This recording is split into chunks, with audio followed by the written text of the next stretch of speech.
Pretty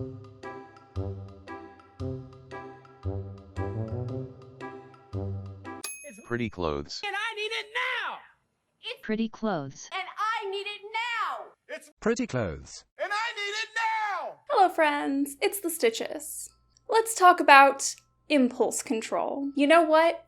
Let's talk about delaying gratification. I think one of the main things about alternative fashion that newcomers don't readily understand is that it takes time to build an alternative wardrobe. You see, say, Scarfing Scarves' walk-in closet full of angelic pretty, but you don't see the literal years that it took for her to build up that collection by scouring secondhand sites.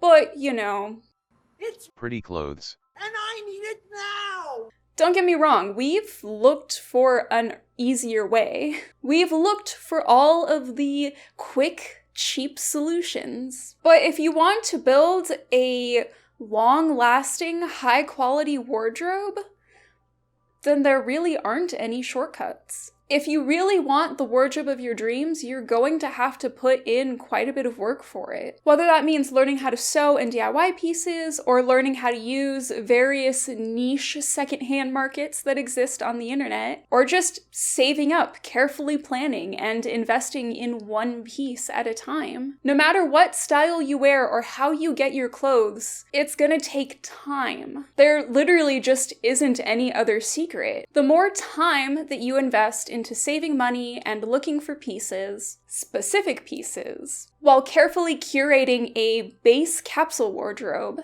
the easier building your dream wardrobe becomes. But if you don't already have a lot of disposable income and free time, then unfortunately it's just gonna take even longer. That's honestly how it is. And the sooner we internalize this mindset of slowly curating beautiful, well-made garments that we know we're going to love for years to come, the sooner we can actually feel like we're getting somewhere. Even if you only buy one garment a month, that's still 12 garments a year. And if you make sure that those 12 garments are the right 12 garments, then you can honestly make a lot of outfits out of that. The only real issue is reaching in and finding that control. And I'm not gonna sugarcoat it, it's hard at first. But self-control is a muscle, and just like any other muscle, the more you use it, the easier it gets to use it. Saying no to one item that you don't need today makes it easier to say no to 2 items that you don't need tomorrow. And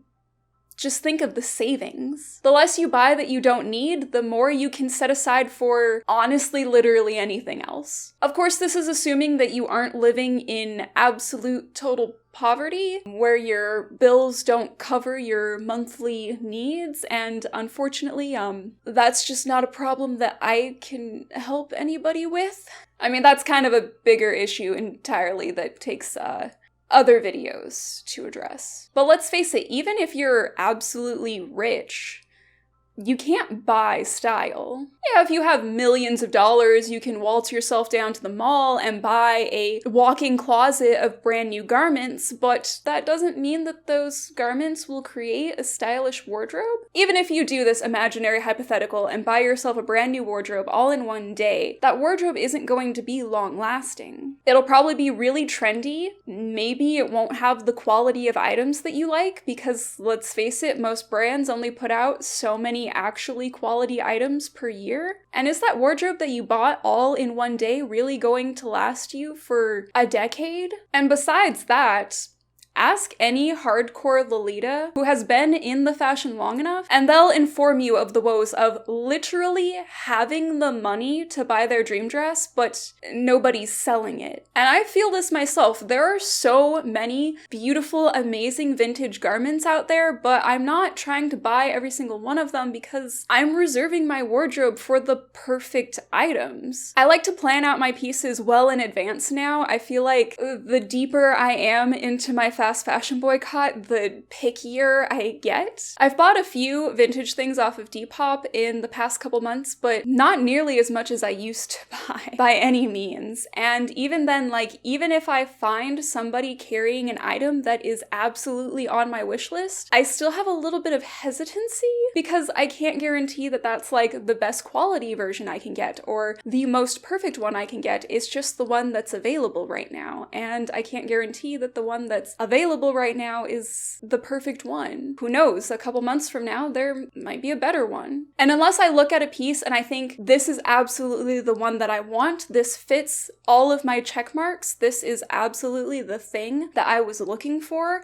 in every way, then that's not an item that I buy anymore. And a closet purchased all in one day is definitely not going to be filled with perfect items. It will be filled with pieces that were good enough to fill the role that you needed them to fill. And is a closet full of nothing but I guess they were good enough garments really your dream wardrobe? Yes. It's slow, and it's a little bit frustrating how slow it is sometimes, but it's genuinely worth it when you do have those perfect outfits that you love every aspect of. And I'm not saying that everyone has to be exactly like me. We don't all have to boycott fast fashion. We don't all have to drop everything that we're doing and never make a quick impulse purchase ever again. I mean, I'm absolutely not going to stop boycotting fast fashion, but I'm in a privileged enough position where I can stop buying it, at least without it having an impact on my life, and that's not the case for everybody, unfortunately. Sometimes people need things for work. Sometimes your last white button-up got a stain on it, and